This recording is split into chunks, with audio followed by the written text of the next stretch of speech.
My name is Julia Casaberry. I am a physical therapist who happens to teach at Emory and Henry in their physical therapy program. I've been with Emory and Henry almost 8 years. Before that, I was a founding member of Radford University's DPT program. So I've been teaching for a while, but I still practice clinically. One of the great gifts that Emory and Henry has given me and how they attracted me down to Marion was they said we could treat for free. So we do everything for the community for free. So whether it's support groups, exercise sessions, educational stuff is all free. So that's to me very valuable because I think access to information is key. How do you make decisions if you don't have information? So part of what I'm going to do today is, yes, we're going to go over kind of a preset slides, but I also want to individualize it. So if you have questions, this is going to be interactive. I could talk to a brick wall for 2 hours. No problem. So, and I don't... It's when it answers you that's a problem. Then I'm going to be scared. So I want this meaningful to you. And so some of the things I'm probably going to talk about might make you a little uneasy. And it's because we really have to look at ourselves. How is our nutrition? How many people drink enough water a day? All of y'all do? No. So if you don't drink enough water, what does that do to your blood volume? It lowers it. I think it would decrease it, yes. Yeah. And it decreases your blood pressure. So if you're having problems with dizziness when you get up or when you change position, it might be due to, 1, medicines, 2, it might be cardiac or heart issues, but it could also be because you're dehydrated. Anybody been dizzy? What does that feel like? Right? So that puts you at risk for falls. So we're going to go over some risk factors, but it is kind of, I need to take a look at myself. How am I eating? How am I drinking? Who has the best or worst footwear? Well, she has the worst. They're the boots. I don't know how you're walking with this. She has the walking boots. I've been in them since October. So wow. That's good. So when we think about footwear, and I'm going to talk about feet problems, and the reason I'm bringing up footwear before we even start is, what is your contact with the ground? Your shoe. Yeah, hopefully. Or even if it's bare feet. How many people have beautiful feet?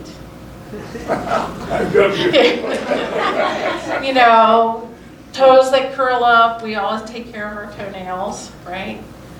And so your foot contact's important. So if you have foot, toe issues or ankle issues, that's going to affect how can I shift weight? How can I even get as much contact as possible? So that's why I want to talk a little bit about shoes. For me, fortunately, I'm knock on wood, I don't have too many problems with my feet, but I like rubber-soled shoes, especially with this type of weather or winter. So many shoes now have that polyurethane sole that's slick. If you have leaves on a sidewalk, right? So you have to choose footwear that really meets your needs. Don't go by kind of the greatest and the best and what's advertised. Because I'm not the most coordinated person, I like shoes that give a little bit so I can manage on uneven surfaces. Somebody else might need more rigid shoes or that has a rocker bottom. It depends. My sister has a fused ankle. She needs a shoe with a rocker bottom because her ankle doesn't rock. Otherwise she would be like this. So it is going to vary. There's not one shoe that's perfect or is going to prevent falls or is the best walking shoe. It's going to depend on your needs. Yes, I ma'am. like to go barefoot. Someone told me it's hard on your body or your feet or something that you really shouldn't go barefoot a lot. No, that's what I thought. So the reason I'm saying that is because you get input from your feet. If that helps you, then go barefoot as long as you're in a clean environment. I have had feet where I've pulled out nails, embedded pennies, because people couldn't feel and didn't realize. So if you do walk barefoot, definitely check your feet.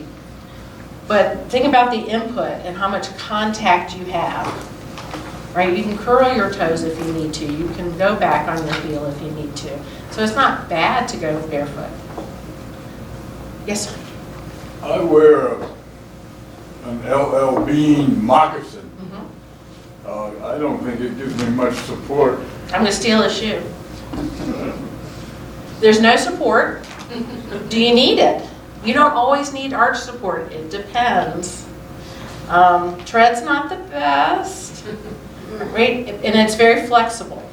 So it depends on your need. If you're somebody who has a gravel driveway, you know, some people want to feel as they go along, it helps them. Other people need more rigid.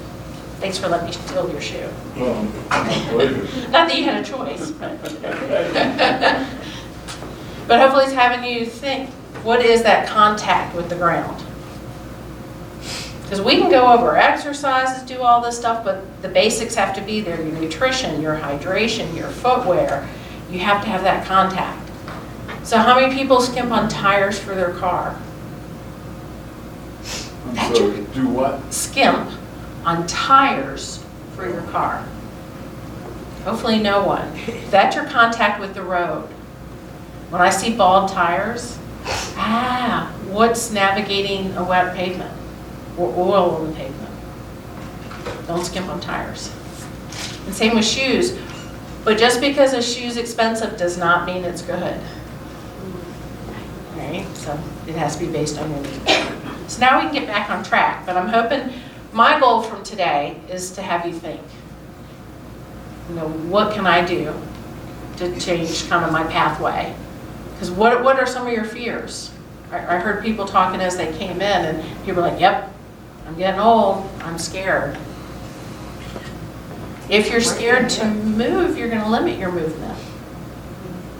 But recuperation is so difficult when you bang yourself with a fall.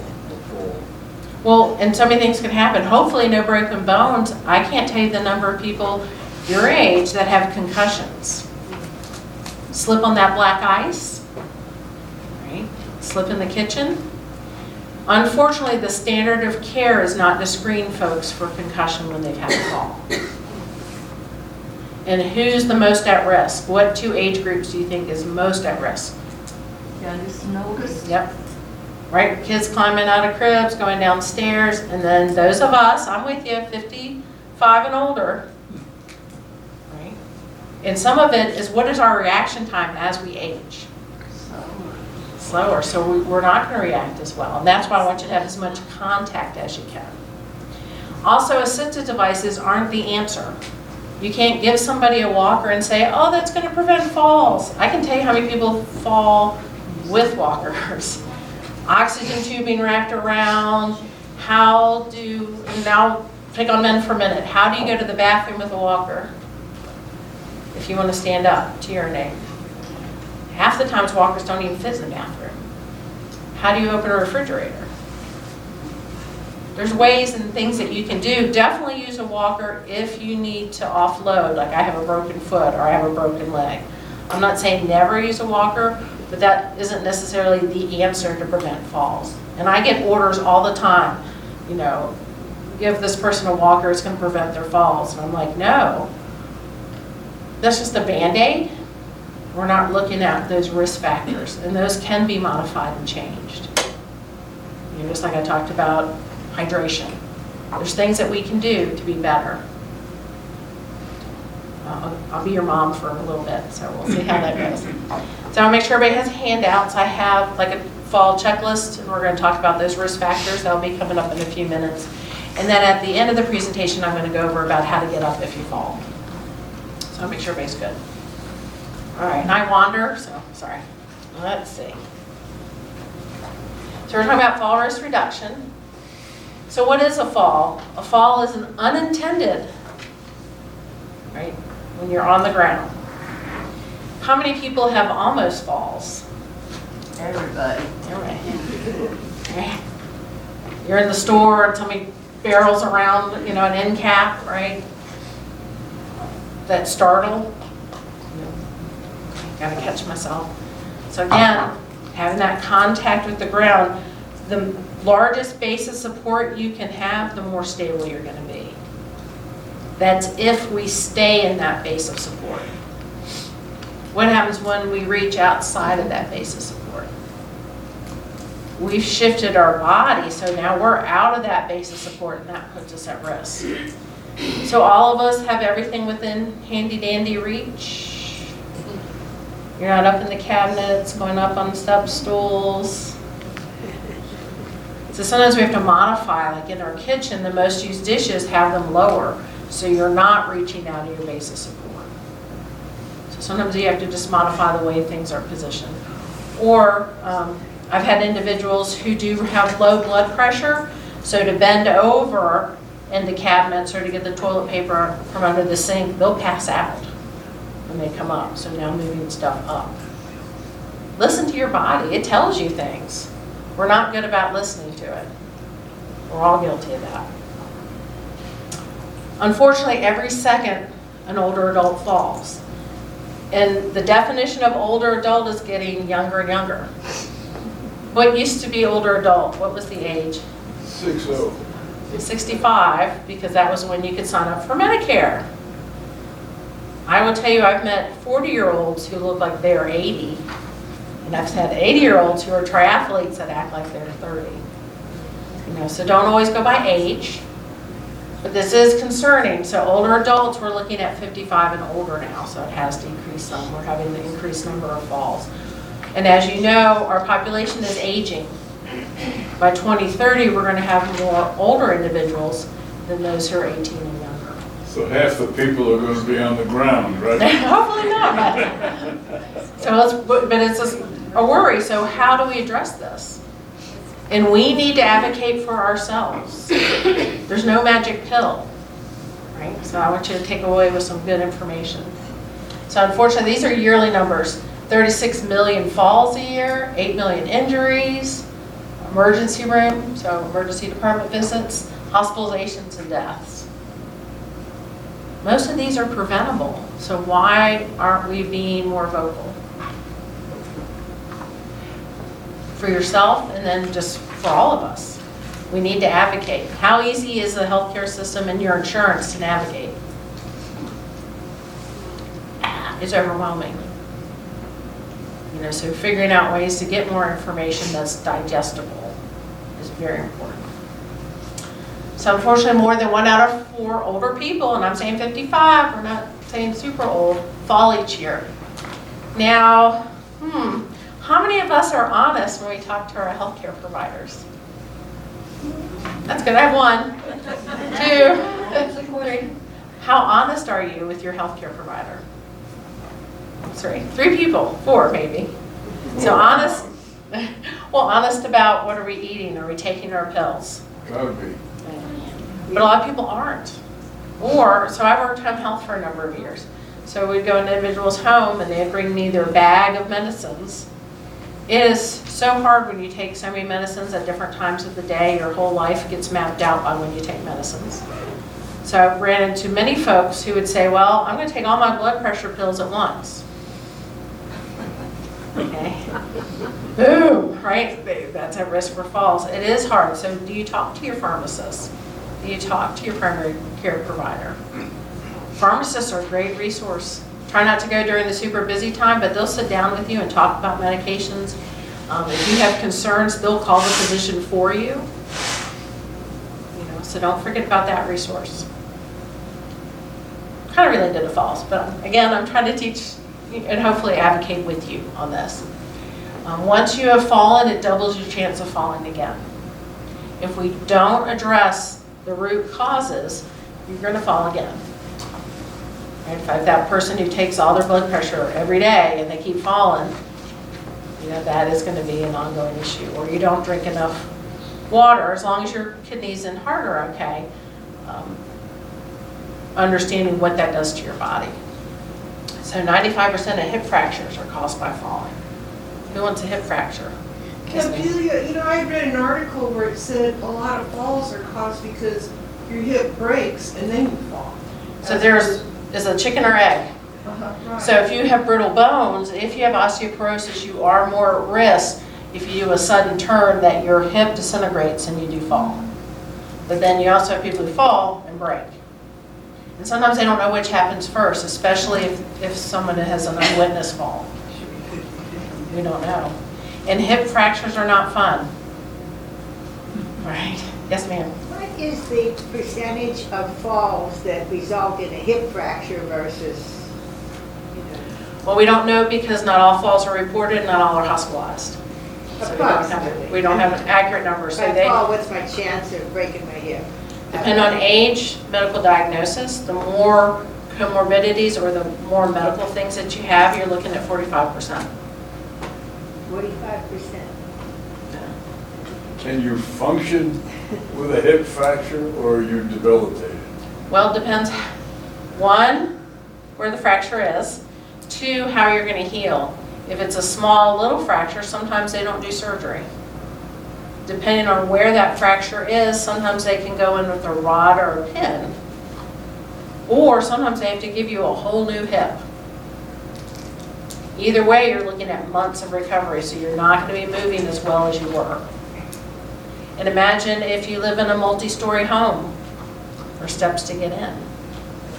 If it's your right leg, they don't let you drive. Right, so there's so many issues that compound this. Do you have a support system or do you live alone? How are you going to cook, eat meals, perform hygiene, take care of your pets? There's so many issues. I want to back up again. Yes. On the previous slide, you showed like 36 million falls and 8 million injuries. Which of those is a 45% hip fracture? Is So then it breaks down, is it head injury, is it broken arm? So many people don't just break hips. When they fall, this is so common, both wrists. So out of 36 million falls and 8 million injuries, then there would be like 4 million hip fractures.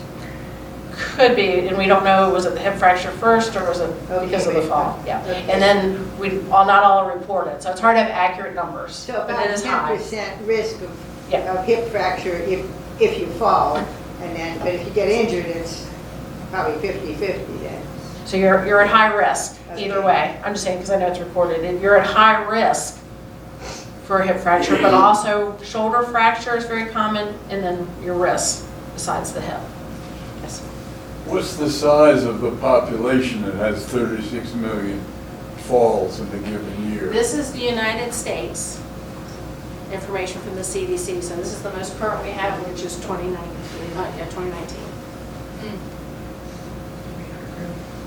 Because remember, you have to gather data. It's always going to take a couple years for it to come out. So this is from the study program by the CDC. I think your mic went out. Yeah. Did I hit something? I don't know if the battery died, because it's not showing anything. So I can talk loud, don't worry. I can get somebody to come in and It's fix a it. 9-volt, I think. So. Excuse me. So, again, this is just a snapshot showing you, okay, in the United States, what does falls mean? What is the cost of falls? So it's costing lives, it's costing hospitalizations, it's costing people their mobility and independence. So the most common falls are the reason for fractures as well as head injuries. But again, a lot of people are not diagnosed. Does everyone go to the hospital when they fall? No. What's the number one, excuse me? Can I make a comment on that? Sure. I went to the emergency room in Marion, in the October, 5 broken bones, told them I was osteopenia, and described the fall, and all they x-rayed were the ankles. So it took the next 3 weeks to discover there were 3 breaks in one ankle, 2 breaks in the other foot. And it took 7 weeks to get the equipment out of the shower chair, Just like that. So So she she went through a rough process where she fell, broke bones. Not all of them were identified from the initial emergency room visit, had to have additional visits. Took 7 weeks to kind of put everything And together. all he put me in to leave the emergency room were those plastic things with the inflatable pockets, On the with side. that kind of breaks. He said there was one break in the ankle. So it depends on your medical care that you receive. It's quite going to affect your outcome, right? And how long you're going to recover. but also advocating for yourself. If you know something's wrong, what do we need to say? Right? We need to keep saying, no, I want further workup. Because what does insurance pay for? Well, but the reason I bring that up is because they're not paying to observe you for 24 hours. So someone has a stroke. They rush you to the ER, they do a CT scan to make sure you don't have a bleed in case you need surgery. But if you're medically stable, you're discharged home. Really? Yes, because they're not going to pay to observe you to see if that's going to change or what services. If you're medically stable and you have somebody to go home with, bye. Yes, and I'm not, right, I have issues obviously with insurances and hospitalizations, but that's something we need to advocate for. So again, same with falls, it's not like a quick answer because there's so many factors. And if we're silent or we don't have somebody who's going to be a proponent for us, I mean, what happens if you can't talk? Right, you're in pain or you're on so many medications, who's going to advocate for you? So we need to think about that, unfortunately, because that's going to affect your care. Anyway, now, I'm getting into politics. All right. So, financial costs. 1 out of 5 falls causes a serious injury. Serious could be anything. Right? So it is very costly. By 2020, the cost of all fall injuries reached, this is an estimate because again, if you don't go to the hospital, there's other costs involved. 80 billion with a B. So we should be able to advocate strongly, especially if we can reduce costs. But that's going to take more than one person. That's going to take a huge effort. So when you think about falls, there's many issues related to falls. It could be due to weakness, foot problems like we already discussed. Anybody have any heart issues? History of falls, vision problems. Right? So I wear bifocals. I have 0 depth perception. Right? This part I can see far away, this part magnifies. So I'm one of those that does this and this, and trying to figure out where I'm at. So if you don't have depth perception, what does that mean when I get to stairs and curves? Right? I can't judge. Right? And that's just saying bifocals. That's not including anybody has cataracts or blurry visions or nystagmus. Right? So a glare is going to be like a bright star for me and I'm not going to be able to see things. Right? So there's a lot of eye issues. Dizziness. So remember I talked about just changing position?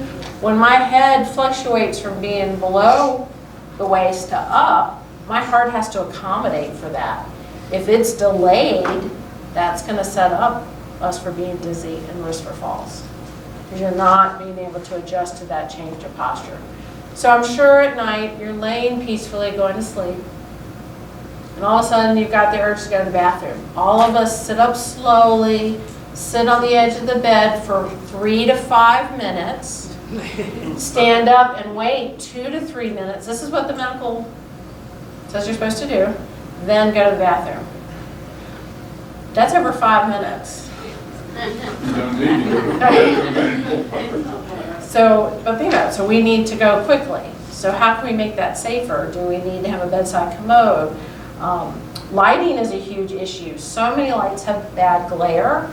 I'm one of those people that goes out at Christmas, after Christmas, and buys the little Christmas lights. You can get them less for $1 at Walmart, like a string, 100 feet. I'll put it for the baseboards. So then they'll line stairwells, it will line hallways, off the floor, but it lights it enough where we don't have that glare. So, just things to think about.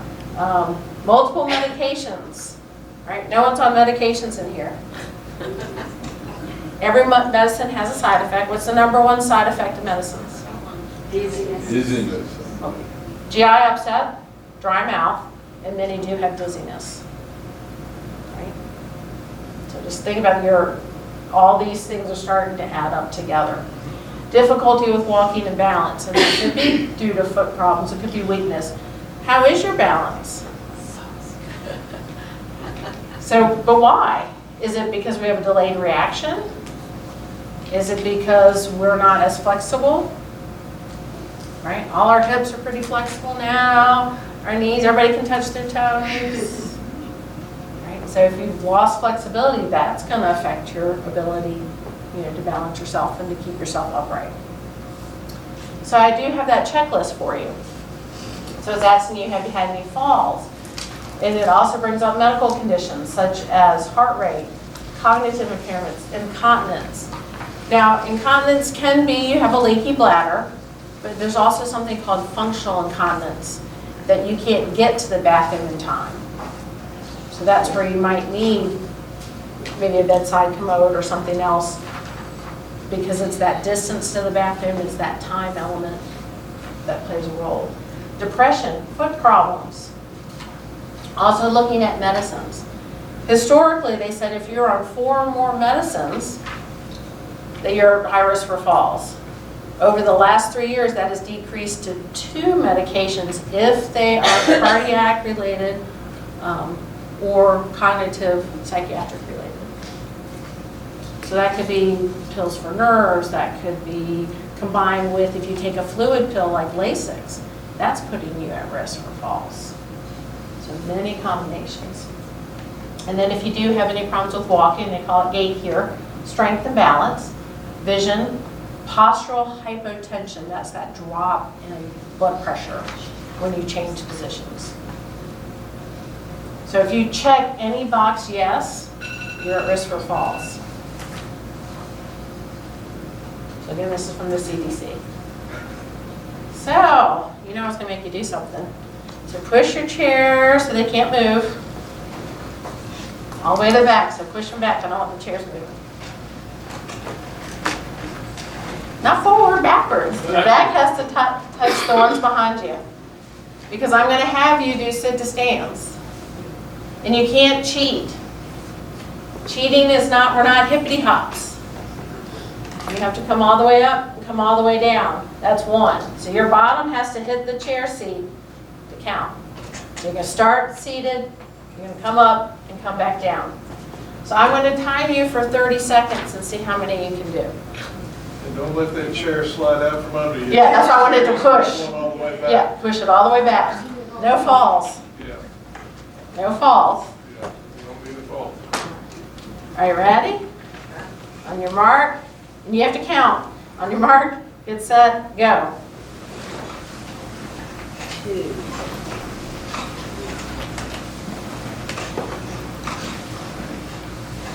5 babies.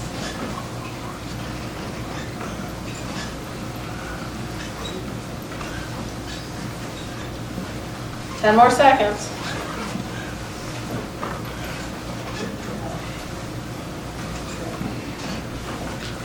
And stop. So how many complete, you don't have to share out loud, did you complete? Ideally, men, you want to be close to 14, women close to 12. Whoa. So what is usually the weakest muscle group for most people? And this is all ages. Your oomph muscle is weak. So that oomph, that ability to get up, it's that hip extension. Right? And actually most of y'all did pretty well. I didn't see too many people kind of climbing up their legs. So you did use your legs. But we should have enough power to go up and down. So think about out of a car, out of a chair, off a commode. So if you were half that, I'm very concerned. That's pretty weak. So that's one thing we're going to work on, and I'm going to give you as homework, is look at sit to stands. Because that's an everyday functional task that we have to do throughout the day. You know you're going to have homework. You don't have to do this now. This is another one, so a little bit more advanced, is looking at your standing. Can you stand with your feet together? Can you do them slightly one in front of the other? Can you do a tandem like you're on a balance beam? And then can you stand on one leg? So why do you think standing on one leg is important? balance issue, isn't it? Balance, but also strength. Right? Think about when we walk, we have to shift one foot to the other. If we can't do that well, what happens to our walking? That's when you're going to start shuffling, because you can't shift your weight and you have weakness. So this is a little bit higher level, but it also kind of lets you know strength-wise. So the reason they have your feet together is I just narrowed my basis. You know, you don't have to stop. Keep that in mind. So we have to find the causes. If you are falling, then one of those root causes is not just age. Something else is going on. So we talked about less flexibility, decreased muscle strength, that slow walking speed. One thing to keep in mind is not only walking forwards, but do you practice walking backwards? How do you back up to a chair, back up to a car seat? And again, if I walk backwards, what am I strengthening? That lymph muscle. Things to keep in mind, you can go sideways. You know, and it could be along a counter, which would be perfectly fine. So, do we have decreased balance? Are we less coordinated than we were when we were younger? You betcha. Unfortunately, as we age, reaction time slows down. You do lose muscle mass. Doesn't necessarily make you weak. You don't have as much muscle mass. Changes in sensation, whether that's vision, sensory, you know, can you feel with your hands and feet? And then, are we as active as we once were? My neighbor, yes. She raises cows. She pushes cows. She's unbelievable. She terrifies me. But she's fun. She also has one of those little gators, John Deere gator. She lost her driver's license, but that's what she drives into town. That's going to be me. I'm warning now. Probably shouldn't do this on the recording. If you take my driver's license away, I'm still right. I don't have a gator yet, but maybe when I get older, I'll get a gator. Well, what can we do to stay active? And I don't mean go exercise in the gym. I'm not a gym person. But are you walking every day? Are you going out to get the mail every day? Whatever it is, finding those things that are important to you. Am I feeding the birds every day? Whatever it is. Spying on your neighbors. Okay. All right. Fear of falling. So, and I can definitely understand this, not just with falling. When I was in high school, I was driving and I was at a stop sign and I got rear-ended. And it crushed the car in me like an accordion. So now, anytime somebody comes behind me in the car, what do? Squinch up. Yeah, squinch up. I mean, I mash on the brake, right? Because I still, and this has been 40 years, right? So that fear does affect you, absolutely. So if you have a fear of falling, I'm not saying, well, then go ride a roller coaster and blow it off, but can we challenge ourselves to be a little bit more active every day? Within reason. You know, I still am very cautious with driving. 81 drives me crazy. Right? People zoom, it's crazy. But if we're less active, so if I were to stop driving, how hard would it be to return to driving in 6 weeks? Yeah, it is very scary. But if we get inactive, that's going to lead to more weakness, and that's going to lead to falls. So like today, y'all being here, that's a big step. Right? It means you're interested and you want to say, okay, what can I do to stay active? So if you do have medical conditions, such as diabetes, arthritis, osteoporosis, cardiovascular disease, and all of us have cardiovascular disease. Any neurologic issues, so multiple sclerosis, Parkinson's, and stroke. That's going to put you at risk for falls. And it's multiple reasons. Do you have decreased sensation? Are you not symmetric?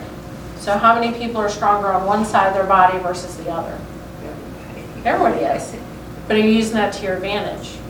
Or unfortunately, let's say I suffered with a stroke and that was the side effective. So So you have to kind of capitalize on what you do have, functions that you do have. Yes, sir. 5 of these are conditions. Mhm. Stroke is a one-time ban. Not really, because the risk factors for a stroke, if they're not addressed, you're going to have another one.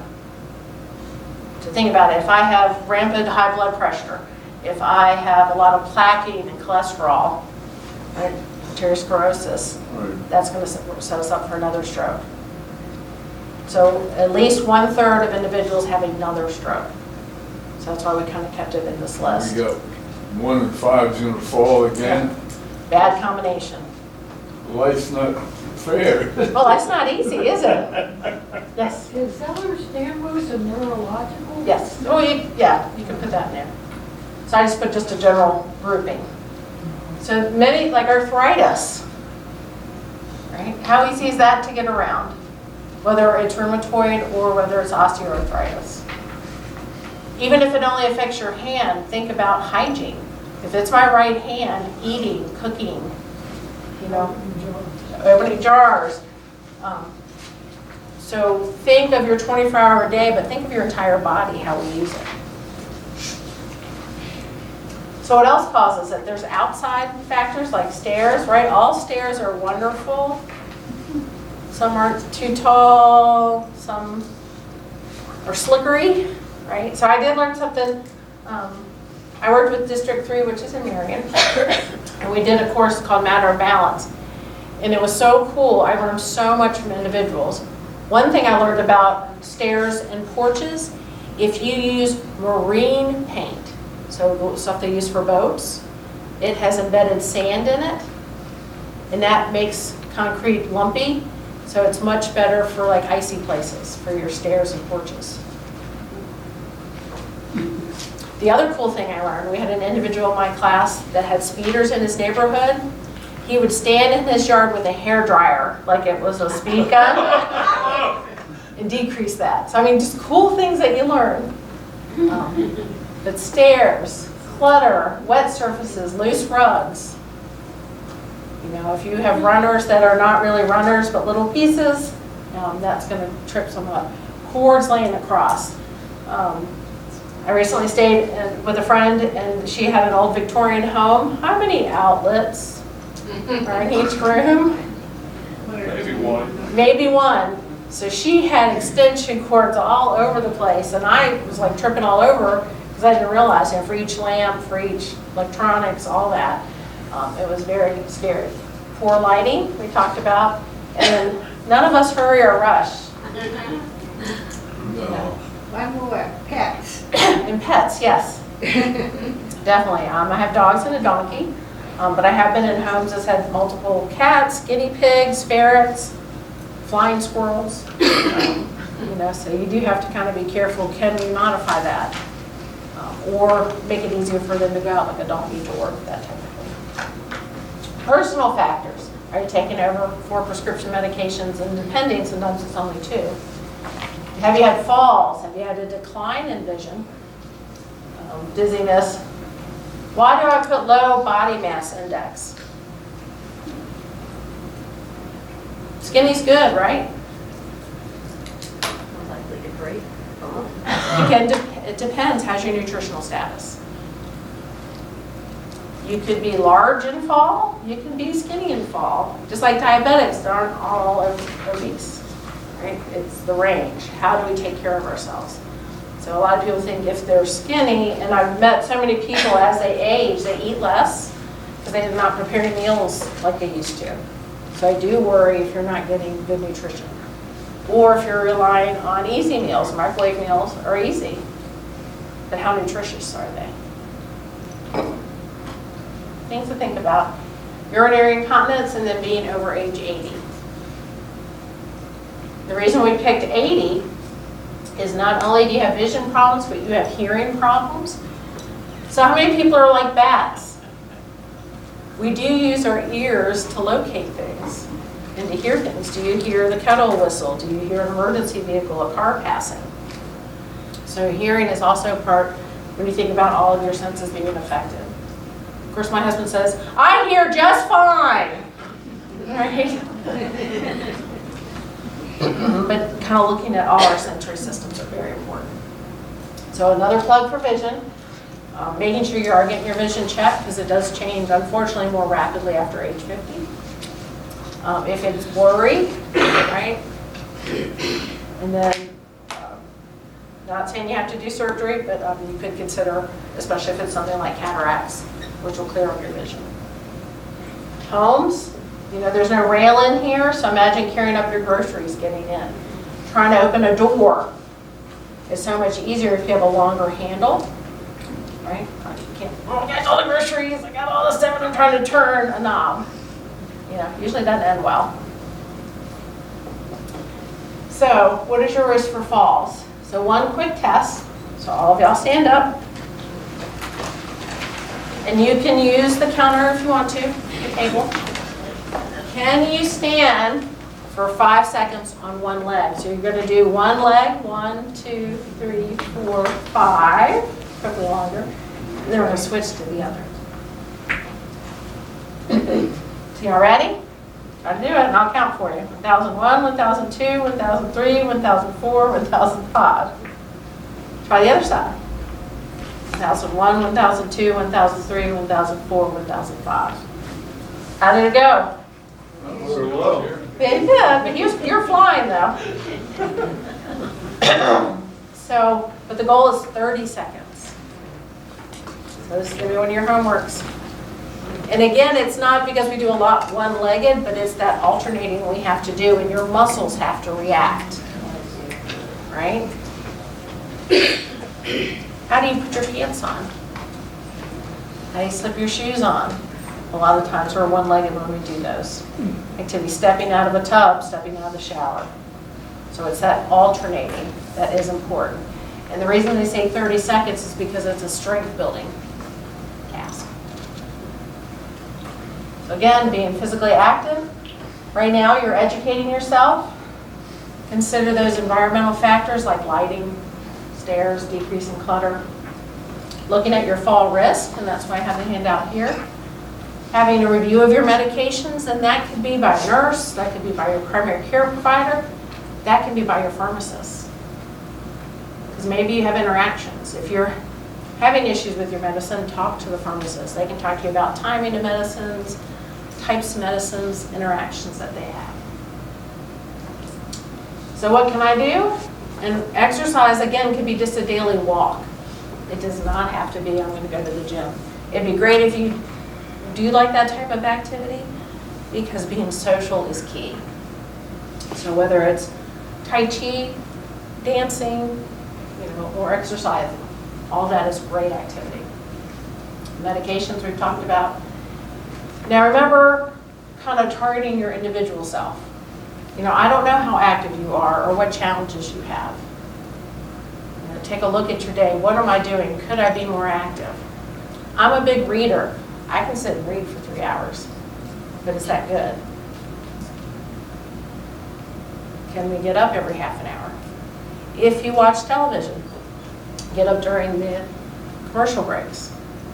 Standing, right? You're in that sit to stand. I walk one lap around the house, even in poor weather. Come here and walk. You have a walking path through here. Yep.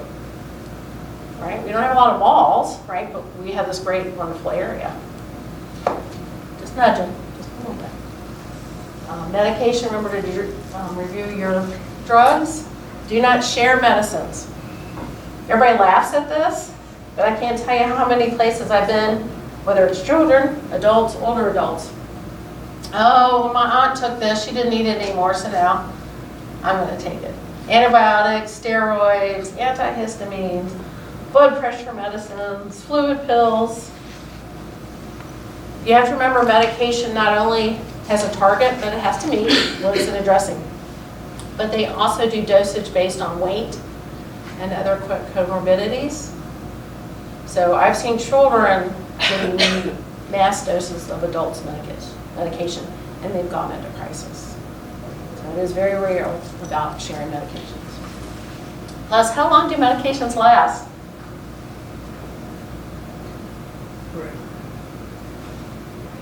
I mean, they have an expiration date. Okay, when I did home health and they would come out with their bags, people had like medicines from 20 years ago that I just take whenever I need it. So you have to be careful. I mean, individually, just kind of be wary of that.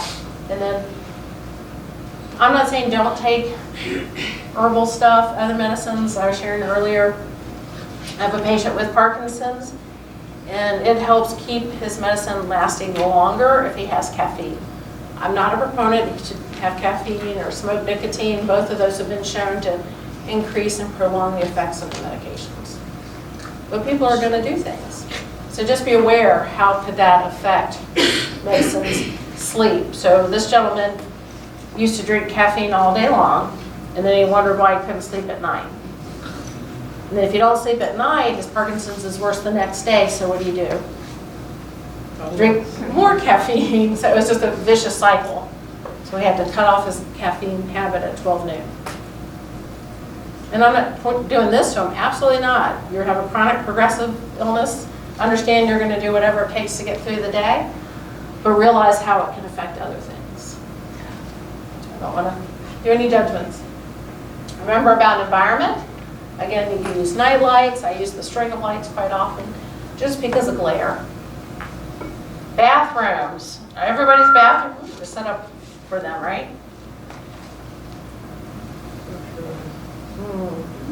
Have y'all seen kind of, well, not that I would do this, but how people are taking all their whole bathrooms and making it one floor, like tiled, or they'll put that type of plastic stuff with one drain in the middle. So your commode is in there, your shower's in there, everything is now to one drain. So that's becoming, it's called universal design, and that's something they're looking at from homes that are built from now on. One, for easier clean, but two, then you don't have to step.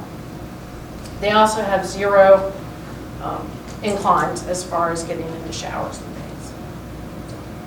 Kind of interesting what's coming up. So remember, exercise, I'm not saying go run out and lift weights, walk 10 miles. Everything is going to have to start slow with the progression and within what you're capable of doing. Everybody has different medical issues. I don't want to say this is for everyone. But definitely think about, what can I do that's regular and sustainable? So think of activities that you like. Like I said, you can come here and walk. If you like Tai Chi, dancing, if you want to go to the Comb Center and swim. There's a lot that you could do. But it's dedicating yourself. And one thing I found very successful is if you can get an accountability partner. Hey Joe, why weren't you here on Tuesday? We do this every Tuesday, Thursday. Where were you? It helps to have that accountability, whoever that is. Like I said, and stuff that's done anywhere, that's why I'd hate for you to go spend a lot of money or buy a lot of equipment. There's a lot of simple things that we can do. You can cut some wood. I'll take anybody who wants to cut wood. I have an outdoor wood furnace. Trust me, my 15-year-old will hire you. I said, you can swim, move.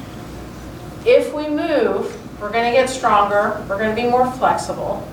That's going to help our heart status. And it helps your mood. So if anyone, and I have a hard time in the winter with the sun. I hate waking up and it's dark. You get home and it's dark. It's like, oh. So what could we do that would improve that? So I said move can be the gamut. So again, we talked about walking, Tai Chi, yoga, bowling, gardening, whatever it is that you like to do. So you can do simple balance things. So here not only is standing on one leg, you could also do where you march in place. So if anybody struggled a little bit with that short bit of standing, think about how can I transition that. That's going to help your walking and it's going to strengthen your hip musculature. You can come up on your toes. Who wants pretty calves? But it's not just that. If you shuffle or your gait's a little or walking's a little slow, that's due to not having enough power. So think about those electronic doors, right? At the grocery store, at the bank, they're always on an incline, which I never figured out. I've seen so many people go up to those doors, but they're not quick enough and the doors close. and then they have to go back and start again. It's because you don't have enough oomph. How we can walk faster, one is taking larger steps and using our arms. The other is to get that push off with our great toe. See, for you can't push off. I walk too fast, is why I fall. Well, I'm talking about now. I mean, yeah, but I mean, I walk faster than my Yeah. brain can accommodate apparently, So it means you have to slow down and pace yourself. which is, I forget to do because I'm type of age personality. But going into Food City, how many people do you see struggle? A lot. Going through those doors, trying to get through lines, going through the aisles. So think about if we can strengthen, that's going to help, one, having a big base of support, but also your gait speed. So again, it was the same picture, but here, alternating legs. You can hold for 1 second, eventually getting longer to show more strength. You can also go to the side, same thing. I'm alternating, but now that I'm lifting my leg out to the side, I'm working a different set of hip muscles, which helps stabilize you during gait. Oh, and your favorite, sit to stands. And you can do this from a recliner, from a kitchen chair. I'd strongly recommend getting that oomph muscle as strong as you can. Because we talked about our reaction times are slow, but if we have more strength to begin with, that's going to decrease our risk for falls.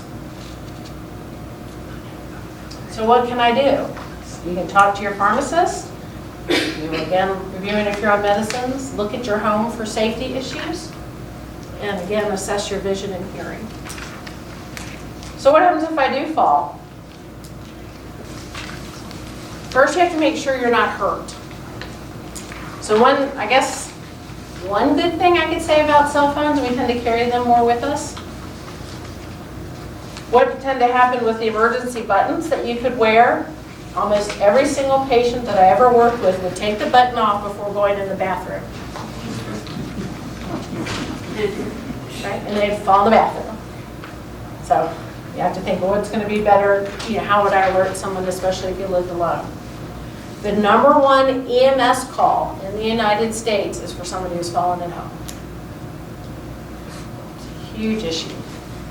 If you've fallen and you raise everything and it seems okay, then you can go to your side, get on all fours, hopefully get near a chair where you can pull yourself up, or crawl to where you can get to a phone. But what happens if you feel like you broke something? My leg looks funny, it's in a weird position. I don't want you to get on all fours. It's really, I'm just going to have to push myself to see if I can get some help. So there's no perfect way to get up. Here is saying if everything's okay, I'm going to be able to crawl and kind of get and sit down. So what are some other ideas if you fall? Start praying. Well, first, am I okay? Right? Because a lot of people try to move, and I've seen people with broken legs that aren't able to move, but if you live alone and you can crawl to your door, open it up, and holler out, you got to do what you got to do. So there's no perfect way to get up after falling, because it depends on your state and what's happening, and if you have help. Questions? How many people get AARP? Do you have the recent one that's weird, that's half on the right side and half on the left side? They have some really good strengthening exercises. So if those were too easy, what I showed you, they have more advanced ones, such as push-ups or planking. They do have the sit to stands. They have balance. So they have 4 pages dedicated to exercises that you can do. Just wanted to bring that up if you have AARP. What does the cover look like? What month was that? This just came out. So it has 2 covers. It's the weird one. So this is February, March 2024. Questions that y'all have? Yes, ma'am. I really have vision in one eye. So if you want to talk about screwed up depth perception and that kind of thing, I'm your person. And the other eye, of course, has bifocals. But like, the two things that I dread worse in the world are stairs and escalators. I can go upstairs fine, but when I'm at the top looking down, it looks like a ramp. So have you thought about going sideways? So the question here was, she has lost vision in one eye and has bifocals in the other. So you could go down sideways. Don't always think you have to go forward. Does that make sense? Or even backing down because you're holding onto that railing. So I recommend going sideways or backing. Because if you're like me and I look at the top of the stairs and I'm trying to figure out where the stairs are and I'm trying to carry laundry, oh no. This doesn't apply regularly, but it's enough of an issue, like an escalator. I can't tell where the step comes up and at the top, I have no idea where it ends. Yep. And people on escalators are always pushing and running. It's like, okay, this was designed to take you up. Stand still and let it do it, you know? But anyway, so, They're supposed to be marked at the end with yellow if you have the black escalators, universally, but it's not always there, just so you can tell where it ends. And that's a good thing to do at home. Do you mark your stairs if you have issues? You can do, duct tape is great. Like that yellow reflective duct tape, I'll use that at the end so I know where to go.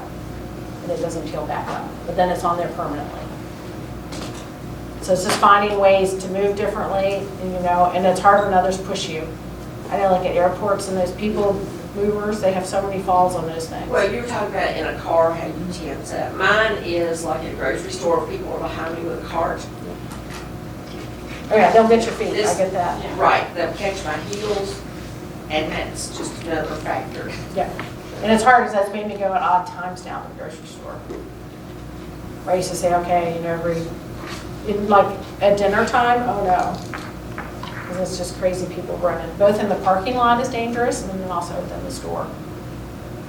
So sometimes you have to modify when you do things, how you do things. Like we were talking about the stairs, I wouldn't carry down laundry, I would stuff it in a pillowcase, throw it down. That's why my kids laugh at me, I call my stairwell the laundry chute. I'm like, I'm setting down laundry, you know. So it's down at the bottom. Yeah, I do that if I go upstairs and get laundry. I just throw it. That's my laundry sheet, my unofficial laundry sheet. But it's figuring out what works for you. Like I said, there's not one way, but saying, okay, this is an issue, how can I get around it? Yes, sir. I've always thought that if you had a counter or a table to hold onto as you walked past, that you would be hurting your ability to stand on your own 2 feet. It's not a crutch you get used Well, I would say, why are you using it? So if you have visual issues, like for me, I need that so I know where it is. So it's not harming, it's actually helping me. Now, if people, I call them furniture walkers, y'all. You get into someone's home and they walk from piece to piece. Then that tells me maybe they need a cane or something. Yeah. And it doesn't have to be like an old person cane. What about a hiking stick? That's gonna have you more upright than bend over. You can already tell I have a little bias with walkers, because what does that do to you? It's putting you out of your base of support. It's keeping you all bent.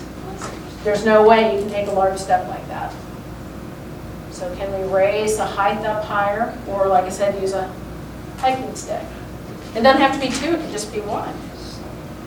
Especially if somebody has decreased sensation in their feet, that extra point of contact helps balance you. And that way you still have a free hand to carry something if you need to. I saw it in your film that some of the men particularly were using, I'll call them ski poles. Yep. Or it's hiking sticks, yep. Yeah.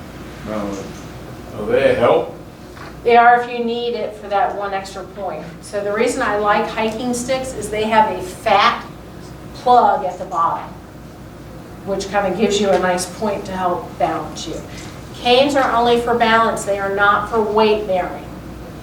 If somebody can't put weight on a leg, you are going to need like a walker or crutches to offset and take that weight off.